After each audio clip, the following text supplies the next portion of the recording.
ಶಸ್ತಂ ಧೀ ಸ್ಮೃತಿ ಮೇಧಾಗ್ನಿ ಬಲಾಯು ಶುಕ್ರಚಕ್ಷುಷಾಂ ಬಾಲವೃದ್ಧ ಪ್ರಜಾಕಾಂತಿ ಸೌಕುಮಾರ್ಯ ಸ್ವರಾರ್ಥಿನಾಂ. ಇದು ಆಯುರ್ವೇದದಲ್ಲಿ ಹೇಳಿರೋ ಅಂತ ತುಪ್ಪದ ಬಗೆಗಿನ ಮಹತ್ವ. ಹಾಗಾದ್ರೆ ತುಪ್ಪದಲ್ಲಿ ಏನೆಲ್ಲ ಬೆನಿಫಿಟ್ಸ್ ಇದೆ ಅಂತ ಇವತ್ತು ತಿಳ್ಕೊಳ್ಳೋಣ.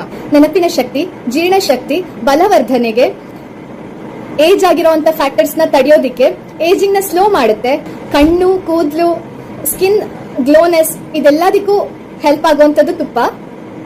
ಹಾಗಾದ್ರೆ ಎಣ್ಣೆ ಬದಲು ನಾವು ತುಪ್ಪನ ಯಾಕೆ ಯೂಸ್ ಮಾಡಬಾರ್ದು ಅಲ್ಲ? ಒಗ್ಗರಣೆಗೆ ಏನಾದ್ರು ಹಾಕ್ತೀರಾ ಅಂದ್ರೆ ತುಪ್ಪನೇ ಬಳಕೆ ಮಾಡಿ.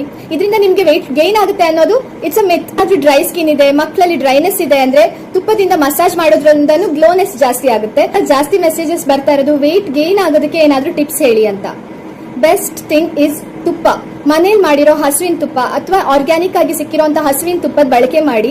ಇದು ನಿಮ್ಗೆ ವೆಯ್ಟ್ ಗೈನ್ಗೆ ಹೆಲ್ಪ್ ಆಗುತ್ತೆ, ನಿಮ್ ಜೀರ್ಣಶಕ್ತಿ ಚೆನ್ನಾಗಿ ಮಾಡುತ್ತೆ. ಅದಲ್ಲದೆ ಯಾವುದೇ ತರದ ಬಾಡಿಯಲ್ಲಿ